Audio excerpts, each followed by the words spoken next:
kembali lagi ke YouTube channel Kori Cendekia dan selamat menyaksikan segmen terbaru kami, Millennial Talk Show. Dan sudah hadir bersama kita 3 orang hebat. Mereka masih muda, anak-anak milenial Kabupaten Kuantan Singingi yang hari-hari ini mengambil peran di Pilkada Kabupaten Kuantan Singingi tahun 2020. Mereka adalah relawan milenial dari masing-masing pasangan calon yang mereka dukung. Untuk game pertama kita sudah hadir ada Bang Rizkan Aji Fahrudi, betul Bang namanya? Ya, dari relawan mudanya dari tim 01 ya Bang ya. Ya, boleh dadah dulu. Ya, dia mengucapkan salamnya dulu gitu. Assalamualaikum warahmatullahi wabarakatuh. Pada sahabat Kori Cendekia, tetap jaga kesehatan di rumah dan saksikan podcast kali ini. Iya. Oke, terima kasih Bang Rizka. Oke, untuk yang selanjutnya kita sudah hadir juga bersama kita ada Bang Heri Arwandi. Beliau ini adalah relawan milenial dari tim 02. Boleh menyapa dulu ke kawan-kawan sahabat Cendekia kita, Bang. Assalamualaikum sahabat Cendekia, tetap sehat dan ganteng. Iya, tetap sehat dan ganteng. Dan ini sudah ada juga hadir bersama kita Kak Megi Reski Ananda, tim relawan milenial dari pasangan nomor 3. Boleh silakan disapa dulu Kak. Halo semuanya teman-teman Cendekia, perkenalkan nama saya Megi Reski Ananda. Saya tim dari 03 yang insya Allah akan menyampaikan harapan-harapan anak muda di sini. Siap, terima kasih Kak Mei. Maksud dan tujuan kita mengadakan talk show ini adalah kita ingin mengkolaborasikan gagasan-gagasan kita sebagai anak muda, karena memang sudah waktunya kita sebagai anak muda memberikan gagasan dan juga mengambil peran kita. Jadi tujuannya teman-teman ini hadir bertiga di sini bukan untuk saling jotos-jotosan gitu ya, tapi kita saling memberikan gagasan kita masing-masing kayak gitu. Oke, mungkin untuk yang pembahasan kita yang pertama dulu, kemarin kan tanggal 31 November ya kalau nggak salah, kita sudah melaksanakan debat calon bupati dan calon wakil bupati. Nah, kita nih sebagai anak muda, menurut teman-teman nih, apakah dari penyampaian calon-calon pemimpin kita di debat tersebut sudah menjawab keresahan dan permasalahan kita nih sebagai anak muda? Dari kacamata teman-teman bagaimana gitu? Mungkin bisa dimulai dulu dari Bang Rizkan. Ya, baik. Setelah debat kemarin itu kalau kita lihat dari yang disampaikan oleh pasangan calon nomor 1 gitu ya. Oh iya. Itu kita lihat bahwa di Kuantan Singingi adalah sebagai kota pelajar sewaktu itu.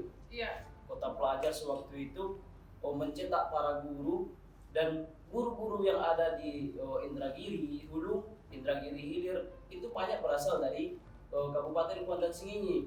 Jadi yang disampaikan sewaktu itu bahwasanya bagaimana SDM kita akan lebih baik gitu ya, baik dari yang kecil, mulai dari pembangunan rumah tahfiz gitu kan, terus memberikan pendidikan yang berkualitas kepada masyarakat, dan itu akan memberikan dan akan menciptakan SDM yang bisa bertarung di luar sana begitu. Oke, terima kasih Bang Rizkan. Terus kalau menurut dari Bang Heri sendiri nih, melihat kemarin pegelaran debat yang sudah digelar, bagaimana nih pandangan dari Bang Heri sendiri? Apakah sudah menjawab keresahan anak muda, terutama dari yang disampaikan oleh calon bupati dan calon wakil bupati 02? Ya, untuk persoalan 02 itu 02. Iya, 02. Jadi di dalam program isi dan misi di 02 itu sangat relevan sekali dalam kondisi pandemi COVID-19. Tapi persoalannya kan yang terjadi itu adalah bahwa di saat debat itu kajiannya tidak tematik. Kenapa tidak tematik? Karena di dalam debat itu tidak ada aspek-aspek apa saja yang disentuh oleh pandemi itu. Misalnya aspek kesehatan, aspek ekonomi, iya kan, aspek-aspek itu. Nah, di dalam program bermitra itu justru aspek-aspek yang terkena itu seperti aspek ekonomi itu tularkan lewat pemberdayaan UMKM. Nah, di sana sudah dijelaskan di dalam kampanye-kampanyenya gitu, bahwa UMKM itu mampu selain menyerap tenaga kerja, mendistribusikan pembangunan gitu. Dan untuk di tahun 2015 itu bantuan UMKM pada produk domestik bruto itu 50-60%. Nah, jadi di tahun 1998 ketika masa krisis itu, hal yang menyelamatkan Indonesia dari krisis itu, di mana harga tukar $1, jadi $1 itu seharga Rp16.000. Yang menyelamatkan itu UMKM. Nah, celah ini yang dilihat oleh pasangan bermitra. Nah, kenapa justru ini yang relevan bagi saya? Nah, selain itu, pasangan bermitra juga menjelaskan poin-poin tentang techno farm. Maksudnya pertanian berbasis teknologi gitu. Itu yang terjadi di revolusi industri 4.0. Nah, ini yang paling penting buat anak muda. Nah, kemampuan anak muda itu hadir gitu kan ketika apa yang paling dekat oleh anak muda. Anak muda itu bangun tidurnya itu lihat handphone. Bahkan tidak ada anak muda saja gitu. Nah, mau tidur juga handphone gitu. Nah, jadi memfasilitasi di bidang teknologi itu. Nah, itu. Lagipun di pasangan bermitra juga mengedepankan tenaga anak muda. Oke, terima kasih Bang Heri. Kalau menurut pandangan Kak Medi sendiri bagaimana terkait debat kemarin? Kalau debat kemarin itu lebih ke, kalau dari paslon 03 itu lebih fokusnya memang ke perekonomian, untuk kesejahteraan masyarakat Kabupaten Kuantan sendiri. Dan dari 03 benar-benar fokus ke perekonomiannya dengan program-programnya untuk anak muda, adanya BLK, Balai Diklat,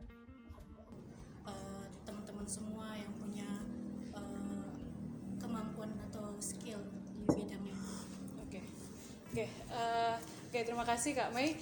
Sebenarnya dari pemaparan dari ketiga teman-teman tadi, sebenarnya setiap pasangan calon itu memiliki keunggulannya masing-masing di bidang yang berbeda-beda kayak gitu. Sekarang kita nggak usah kita jauh-jauh dari permasalahan yang akan kita hadapi sebagai anak muda nih di masa depan. Kita akan menghadapi bonus demografi. Untuk hari ini saja di tahun 2019 kemarin, usia produktif yang dimiliki oleh Kabupaten Kuantan Sengingi itu sebesar 66,9%. Sebenarnya kan ini adalah sebuah tantangan dan juga peluang sebenarnya untuk kita. Nah, penting bagaimana calon-calon pemimpin kita bagaimana mengelolanya nanti kayak gitu. Yang ingin kami ketahui adalah apa saja strategi yang sudah dihadapi, yang sudah disiapkan oleh calon-calon pemimpin kita ini untuk menghadapi bonus demokrasi tersebut. Apa saja yang sudah disiapkan, karena di debat kemarin itu belum disinggung sama sekali. Boleh? Siapa dulu yang ingin berbicara? Saya dulu. Boleh, silakan.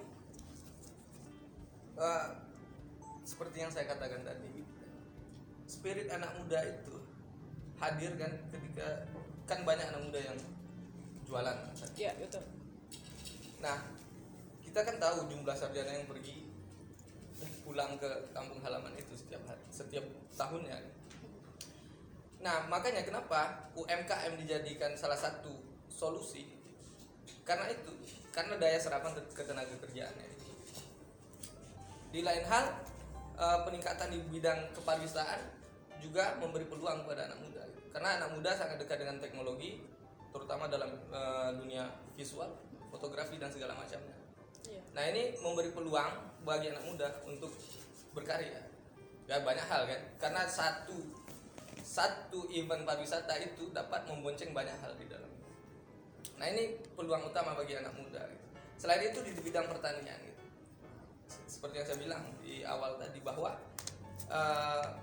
bermitra berkonsentrasi pada pertanian yang berbasis teknofarm. Jadi berbasis teknologi. Nah, anak muda itu lebih terfasilitasi karena sangat dekat dengan anak muda. Nah, ini yang poin utamanya. Gitu saya. Sudah disiapkan programnya? Sudah ada ya, Teknofarm itu programnya itu. Oke. Kalau Bang Rizkan gimana? kalau kita lihat di ASA itu ada namanya hilirisasi atau industri hiliran gitu kan. Jadi di dalamnya kita akan merekrut anak-anak muda yang habis kuliah ataupun yang tamat dari SMK itu kan. Jadi 65% dari tenaga kerja yang akan diberdayakan di industri itu adalah anak-anak muda gitu, orang-orang kita gitu. Jadi baik hilirisasi karet yang mana di situ kenapa harga karet kita turun gitu kan, karena kita menjual karet itu sampai ke Bandung, sampai ke keluar sana gitu. Tapi kalau kita dirikan semacam industri di tempat kita sendiri, maka transportasinya itu tidak akan jauh, sehingga harga karet mahal, dan anak-anak muda yang pulang dari kuliah, dari sekolah, dan dia datang ke negerinya sendiri, dia sudah merasa bahagia karena di sana di Kuantan Sing ini saya tidak akan menganggur, saya tidak akan menjadi pengangguran gitu, karena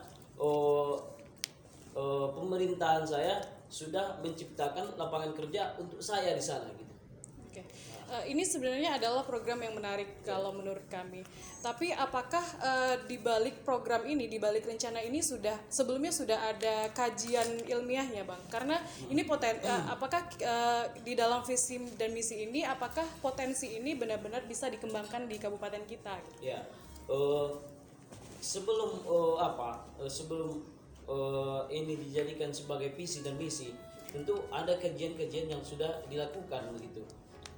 Kenapa di Bandung itu bisa dibuat perusahaan itu? Lalu apakah perusahaan yang di Bandung yang bahan mentahnya itu karet bisa nggak dibuat di kabupaten kita? Ternyata sudah dikaji bisa gitu.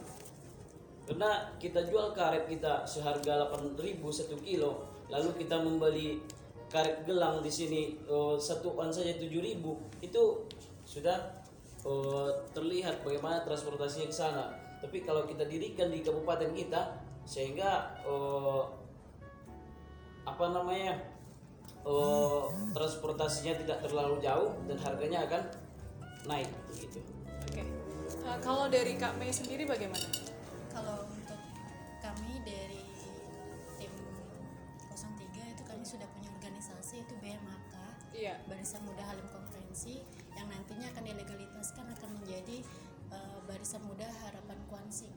Tentunya teman-teman semua yang bersemangat, yang ikut serta dalam tim kami akan kami fasilitasi nantinya. Oke. Di BMHK ini kalau boleh tahu kegiatannya apa saja gitu kan? Kegiatannya sosial, kunjungan ke desa-desa, kayak itu sosialisasi aja. Gimana sih politik itu sebenarnya asik, politik itu seru, politik itu nggak jahat, yang seperti teman-teman semua sampaikan. Politik itu banyak ininya loh, banyak perdebatannya, banyak masalahnya. Enggak, sebenarnya kalau kita sebagai anak muda yang cerdas, anak muda yang tahu aturan, anak muda yang punya pemikiran yang terbuka, kita akan support pasangan-pasangan yang menurut kita bagus. Kalau tidak bagus ya sudah, tidak ada paksaan di sini gitu. Jadi untuk teman-teman semua, mulai dari sekarang itu harus belajar politik, karena dari kecil kita sebenarnya sudah berpolitik, karena kita semua tuh politik itu pilihan. Jadi teman-teman semua tidak harus ini tidak bagus, ini bagus, enggak seperti itu. Jadi teman-teman semua bisa memfilter itu semua dengan pemikirannya sendiri. Oke. Kalau untuk menjawab tantangan dari bonus demografinya sendiri yang telah disiapkan oleh tim 03 ini apa, Kak?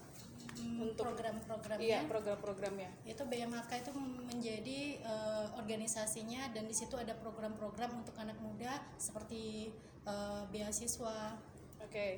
Untuk S1 dan S2 sudah dipersiapkan BLK, Balai Lingkungan Kerja, untuk teman-teman semua yang punya bakat seperti menjahit dan olahraga juga.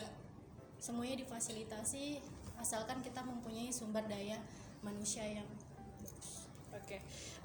lagi nih kita berbicara tentang anak muda. Anak muda itu kan dekat dengan dunia digital, dekat dengan hal-hal yang berbau visual kayak gitu.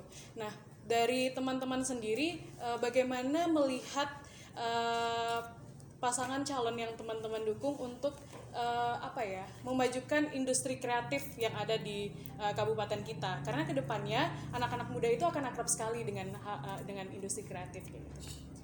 Mungkin bisa dari Bang Rizkan dulu. Anak-anak muda dari bangun tidur ya sampai tidur kembali megang handphone itu kan.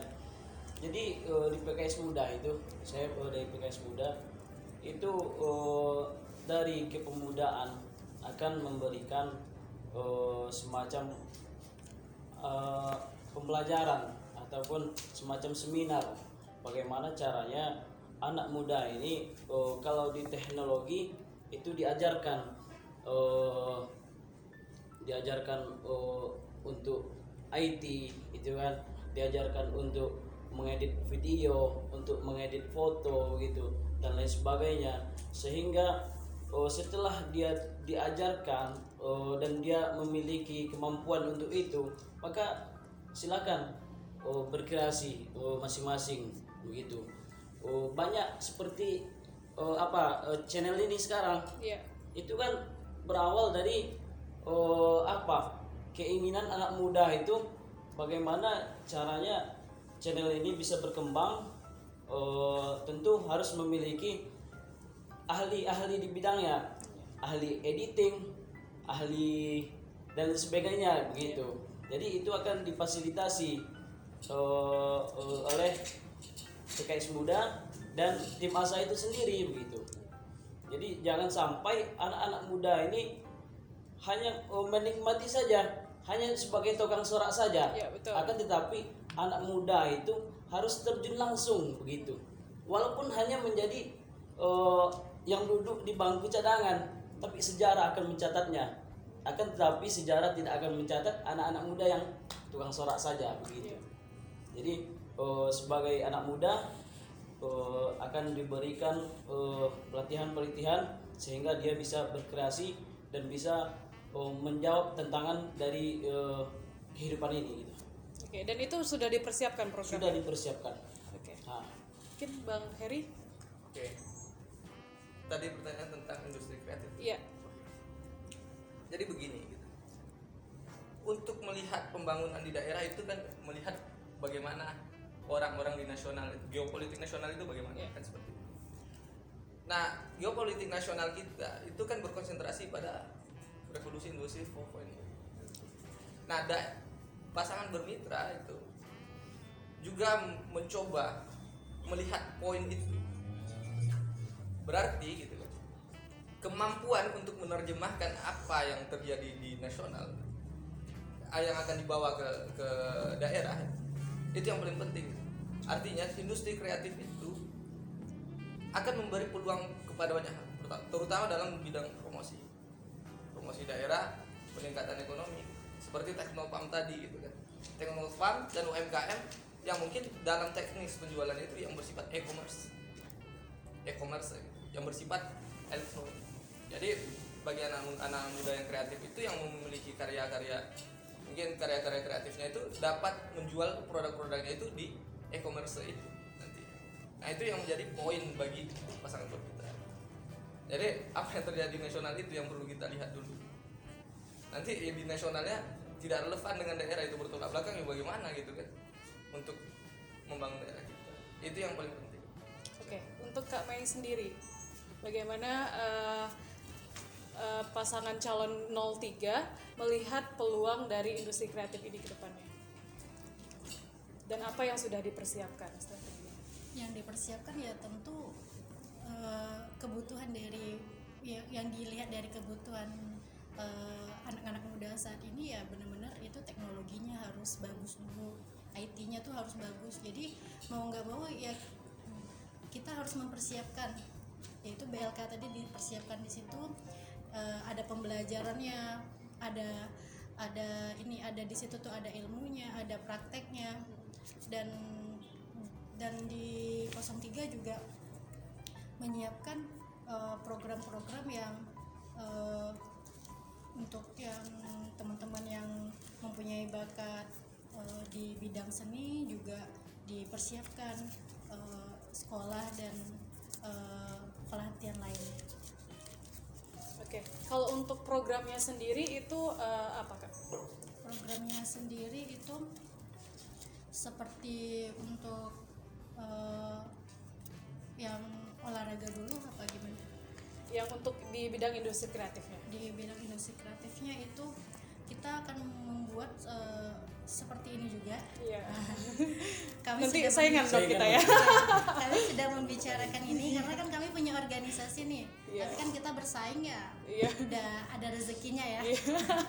Pasti nanti kami bakal banyak belajar juga di sini karena kan kami di sini anak-anak muda belum terlatih. Pasti kami akan meminta ilmunya juga dari teman-teman semua di sini. Nah, ini juga menjadi target dari BMAK-nya. Oh iya. Oke, mungkin selanjutnya pertanyaan kami mungkin agak personal ya kepada teman-teman semua sebagai relawan milenial dari pasangan calon yang teman-teman usung kayak gitu. Kegiatan teman-teman sebagai anak muda itu untuk mensukseskan pilkada ini apa sih di ininya masing-masing gitu? Kegiatannya apa saja nih yang sudah teman-teman lakukan gitu? Kegiatannya. Iya. Dari saya dulu apa? Boleh silakan. Atau dari 03 dulu deh. Iya boleh. Soalnya dari 03 nggak pernah Oh iya boleh protes ya. Oke silahkan. Oke, dari 03-nya program yang sudah dipersiapkan. Iya, maksudnya Fokus ke anak muda. Iya, teman-teman sebagai anak muda nih kayak gitu apa saja yang sudah teman-teman lakukan selama ini untuk mengantarkan pasangan calon teman-teman ini menuju pilkada ini. Itu. Peran apa yang kita sebagai anak muda, peran apa yang sudah kita berikan? Perannya dari saya sendiri, saya itu sekretaris dari BMHK. Saya sudah ke 15 kecamatan. Iya. Udah lebih dari 100 desa saya kunjungi. Iya. Dan Itu gimana kegiatan keseruan yang terjadi di lapangan itu seperti apa?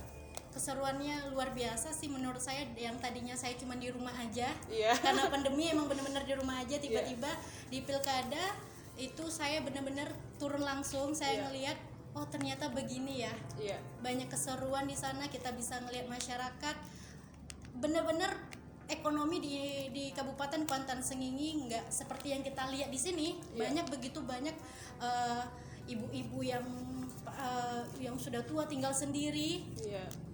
Di situ saya ngerasa oh ternyata banyak loh masyarakat kita yang butuh bantuan, dan di situ BMHK datang untuk membantu mereka, mendata mereka dengan tujuan untuk nantinya akan ada panti jompo. Jadi mereka sudah terdata untuk kedepannya mereka akan mendapat entah itu apa namanya? Saya juga bantuan untuk per bulannya apa gimananya saya nggak tahu, tapi yang jelas di situ kami melihat dengan kacamata kami sendiri turun ke desa itu emang banyak apa namanya, banyak hal-hal yang nggak kita tahu, kita jadi tahu. Iya.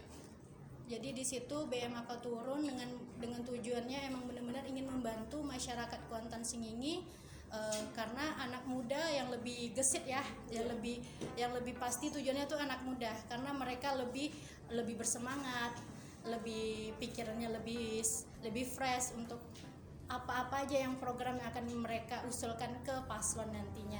Ya, jadi politik itu berpolitik sejak muda itu asik gitu ya. Berpolitik sejak muda itu asik, banyak belajar, jadi kita lebih pikirannya lebih terbuka, tidak ada pertentangan antara kita ya kan. Ya kan anak muda kan adu gagasan. Sosial media boleh sih di sosial media kayak menyerang apa gimana cuma kan kalau ketemu kan nggak pernah menyerang kan. Kalau kami di Bermitra itu kita kayaknya bermitra sama damai-damai aja nih. Kalau di dalam bermitra itu yang paling penting itu adalah mengembalikan romantisme. Weh. Itu yang paling penting. Saya agak takut ya setelah acara ini. Kita bisa juga nih, kita jangan pernah berputus asa, mari bermitra untuk HK. Oke, selanjutnya dari Bang Heri Bermitra mungkin. dan berromantisme. Iya. Oke, mungkin untuk Bang Heri selama ini apa saja yang sudah dilakukan oleh teman-teman milenial mudanya dari tim 02? Oke, anak muda itu membutuhkan komunitas pikiran. Betul. Karena itu yang paling penting bagi anak muda. Nah, jadi kami di Bermitra Nials itu ya, kemarin membuat acara yang ditemakan itu Bermitra Nials kan, dengan tema diskusinya itu adalah peran dan peluang milenials di era revolusi 4.0. Iya. Nah, karena ini bagi kami yang paling penting bagi anak muda itu menciptakan komunitas pikiran dulu. Ciptakan komunitas pikiran dulu. Jangan ya kita harus memberi pikiran dulu, nutrisi untuk otak kita untuk membangun pemerintahan itu. Pemerintahan yang baik itu dibangun lewat pengetahuan. Oke? Itu yang paling penting. Jadi di Bermitra Nials itu selain ngopi gitu kan, ngopi juga diskusi. Nah, diskusinya itu temanya itu peran dan peluang milenial di era revolusi 4.0. Nah, ini sejalan dengan visi dan misi di pasangan Bermitra. Oke, kalau untuk dari Bang Rizkan sendiri bagaimana? Ya, Apa saja peran yang sudah dilakukan oleh tim milenial? Saya dari ASA gitu ya, milenial. Gimana yang sudah saya lakukan dan kawan-kawan itu kita turun ke lapangan melihat bagaimana kondisi yang ada di sana begitu. Apa yang dilakukan oleh milenial yang ada di sana begitu. Dan banyak sekali kita jumpai bahwa anak di usia kita ya, usia saya sendiri gitu ya, masih milenial, pergi kuliah jauh-jauh lalu pulang ke kampung itu dalam keadaan pengangguran begitu, Pengangguran intelektual. Iya. Yang kami lakukan yakni bagaimana melihat peluang-peluang yang akan kita ambil sebagai anak muda begitu. Itu seperti diskusi, lalu pengajaran bagaimana karakter seorang anak muda. Jangan sampai anak muda itu memiliki akhlak yang tidak baik begitu. Karena kita lihat bahwasanya dari semenjak kecil hingga sekarang banyak yang tidak mendapatkan pendidikan agama yang baik begitu. Jadi salah satu dari visi dan misi ASA itu adalah bagaimana dengan adanya rumah tahfiz ini generasi dari yang kecil sampai seusia kita ini dia dia selalu berinteraksi dengan Al-Quran, menjadi penghafal Al-Quran. Maka di Kabupaten Kuantan Sengingi ini akan terlahir generasi-generasi yang hafal Al-Quran, berakhlakul karimah, dan insya Allah narkoba, penyimpangan sosial lainnya akan hilang dari kabupaten kita ini. Oke, terima kasih Bang Rizkan. Terima kasih teman-teman sudah hadir. Terakhir sebelum kita menutup perjumpaan kita pada hari ini, saya ingin mendengarkan harapan teman-teman semua kepada Kabupaten Kuantan Sengingi, untuk Kabupaten Kuantan Sengingi ke depannya dan kepada calon pemimpin kita. Harapan kita, saya sebagai milenial untuk Kabupaten Kuantan Sengingi ini yakni kembalikan apa yang sudah menjadikan Kuantan Sengingi ini menjadi negeri pendidikan sewaktu itu, yang mana kualitas pendidikan kita pada saat ini nomor 2 terakhir di Riau begitu. Jadi saya berharap pemerintahan kita untuk menjadikan Kabupaten Kuantan Sengingi ini kembali menjadi kabupaten yang melihat kembali melihat Kabupaten Kuantan Sengingi ini menjadi negeri negeri pendidikan seperti itu, dan milenialnya tidak menganggur, dan peluang pekerjaan terbuka lebar untuk anak-anak muda, sehingga pengangguran itu tidak ada lagi gitu. Ya. Baik, terima kasih Bang Rizkan. Selanjutnya Bang Heri silahkan. Oke, mungkin saya jabarkan dulu sedikit. Kita kan harus mengembalikan segala sesuatu itu kepada moto daerah kita. Iya. Moto daerah kita itu adalah Basatu Nogori Maju. Basatu Nogori Maju itu adalah ekspresi dari demokrasi. Nah, salah satu aspek dari demokrasi itu adalah kemampuan kita untuk bermitra, atau bagi anak muda itu disebut dengan creative collaboration. Oke. Nah, harapan saya tentunya adalah bagaimana saat ini kita keluar dari situasi yang paling buruk. Situasi apa yang paling dekat itu adalah pandemi COVID-19. Dulu Andalusia itu hancur karena tidak memahami bagaimana kehadiran wabah Black Death. Nah, penolakan terhadap wabah Black Death. Jadi itu yang perlu kita garis bawahi untuk saat ini. Bagaimana aspek yang paling penting itu? Tiga aspek yang perlu dikedepankan untuk saat ini adalah di bidang kesehatan. Nah, untuk memperbaiki moral orang itu, aspek yang dikedepankan itu adalah pendidikan. Nah, untuk aspek swasembada pangan itu adalah aspek budaya. Pertanian itu masuk budaya. Nah, itu harapan saya, itu yang menjadi poin utama juga dari program. Terima kasih Bang Heri. Untuk selanjutnya Kak Mei, harapannya untuk Kabupaten Kuantan Sengingi dan calon pemimpin kita ke depan. Harapan untuk Kabupaten Kuantan Sengingi seperti yang disampaikan tadi, kita harus bersatu untuk keharapan Kuansing yang mantap bersama. Ya. Ada lagi Kak yang ingin disampaikan? Untuk harapan untuk pemimpin nantinya, siapapun yang terpilih tentunya itu yang terbaik, putra terbaik Kuansing dan putri terbaik Kuansing. Semoga menjadi pemimpin yang amanah seperti yang disampaikan, ke kampanye-kampanyenya apa programnya harus diselesaikan, karena itu adalah janji Bapak dan Ibu dan Bapak-bapak nantinya. Siapapun itu, kami anak-anak muda mendukung. Sekarang kita beda pilihan, tiga-tiganya beda pilihan, tapi kita nanti pemimpinnya tetap satu. Oke, satu bapak, satu ibu. Oke, baik, terima kasih teman-teman sahabat Cendekia. Terima kasih teman-teman. Kenapa? Untuk anak muda. Iya, boleh, silakan. Baik, saya sampaikan kepada anak muda milenial Kabupaten Kuantan Sengingi, kita itu seperti elang yang fokus kepada targetnya. Maka kita sebagai milenial ini fokuslah kepada cita-cita kita. Jangan sampai orang lain membayar kita untuk mencapai cita-citanya. Terima kasih. Baik, terima kasih Bang Rizkang, Bang Heri dan juga Kak Mei sudah bergabung dalam acara Millennial Talk Show, dan kali ini kita mengangkat tema tentang pilkada yang kaum muda, harapan kaum muda gitu. Harapannya semoga kedepannya gagasan-gagasan kita dari anak muda semakin didengarkan, kemudian kita juga semakin memiliki gerakan-gerakan yang baru untuk memajukan Kuansing ke depannya. Baik, terima kasih. Assalamualaikum warahmatullahi wabarakatuh.